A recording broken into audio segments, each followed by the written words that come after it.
Hello दोस्तों, हमारे YouTube channel पर आपका बहुत बहुत स्वागत है।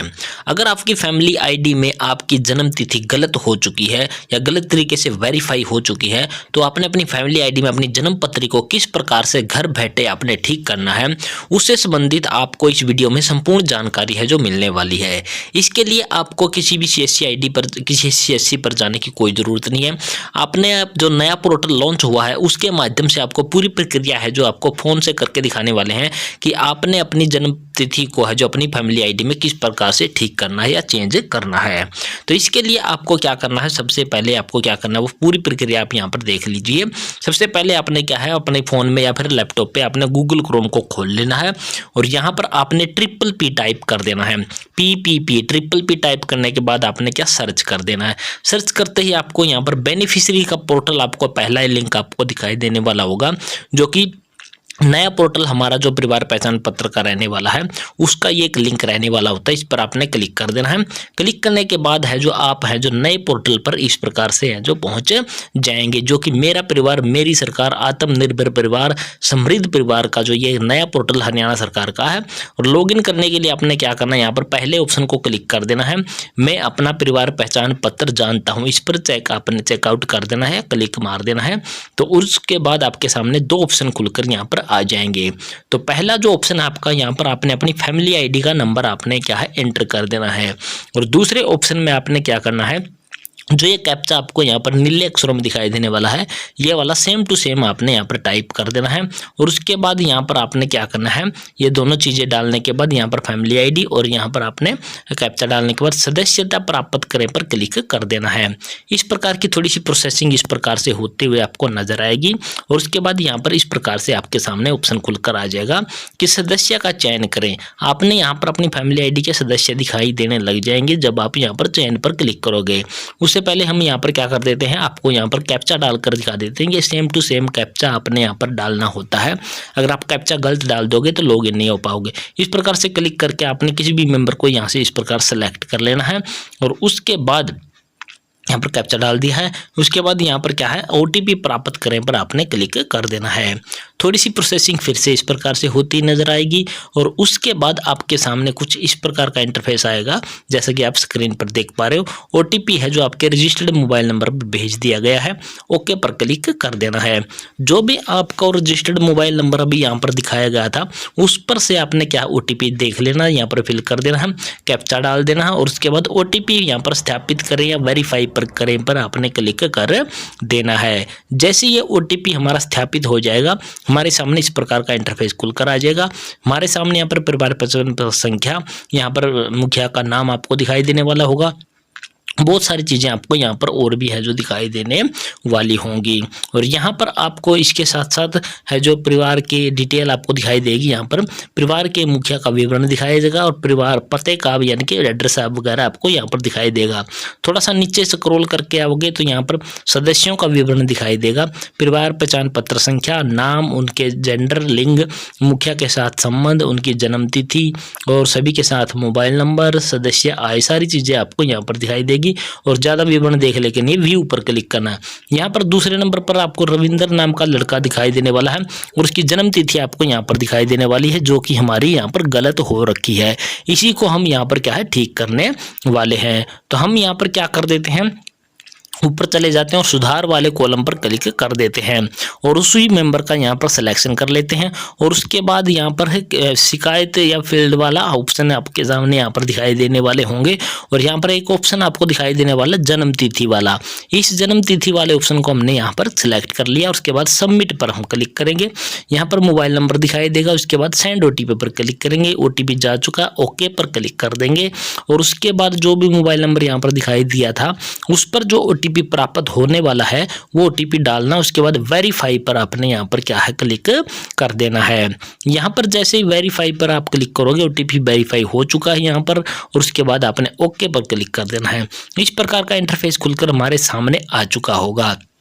यहाँ पर हमें क्या दिखाई देने वाला है, उस कैंडिडेट का नाम दिखाई देने वाला है, और जो भी फैमिली आईडी में उसकी डेट ऑफ बर्थ है, ओल्ड फैमिली आईडी में जैसे कि डीओबी दिखाई देने वाला है। और अब जो सही वाली हमने चढ़ानी है वो यहाँ पर कैलेंडर को क्लिक कर देना है। उसके बाद आपने ईयर सेलेक्ट कर लेना। इस प्रकार से ईयर सेलेक्ट करने का ऑप्शन हमारे सामने आएगा, जैसे कि यहाँ पर आ चुका है। ईयर हमने यहाँ पर सेलेक्ट कर लेना है। उसके बाद हमने क्या करना, मंथ सेलेक्ट करना, उसके बाद डेट सेलेक्ट कर लेनी है। तो हमारी है जो 8/3/1998 सही डेट ऑफ बर्थ रहने वाली है। इसके बाद हम क्या करेंगे, यहाँ पर आपको क्या दिखाई देने वाला है कि आपने इसको क्या करना है, यहाँ पर आपको डीओबी वेरीफाइड सपोर्टिंग डॉक्यूमेंट आप क्या अपलोड कर सकते हो। बर्थ सर्टिफिकेट अपलोड कर सकते हो, स्कूल का लिविंग सर्टिफिकेट या फिर 10वीं की डीएमसी वगैरह आप अपलोड कर सकते हो, पासपोर्ट अपलोड कर सकते हो, वोटर आईडी कार्ड आप यहाँ पर अपलोड कर सकते हो। इन चार डॉक्यूमेंटों में से आप कोई भी डॉक्यूमेंट लगा सकते हो और आपका है जो जन्म तिथि है जो आपकी चेंज हो जाएगी। इसके बाद हम यहाँ पर क्या कर देते हैं, सर्च वाले इस ऑप्शन पर क्लिक कर देते हैं।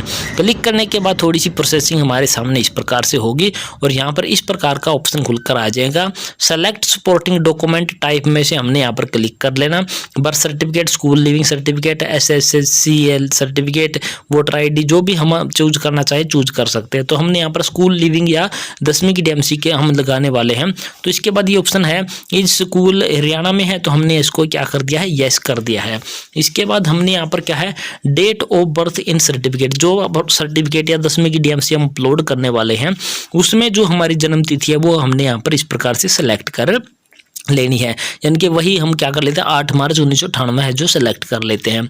इसके बाद फादर नेम इन सर्टिफिकेट, यानी कि 10वीं की डीएमसी में फादर नेम की स्पेलिंग है वो हमने यहाँ पर लिख देनी है। इसके बाद फादर आधार उस वाले कॉलम को आप छोड़ सकते हो।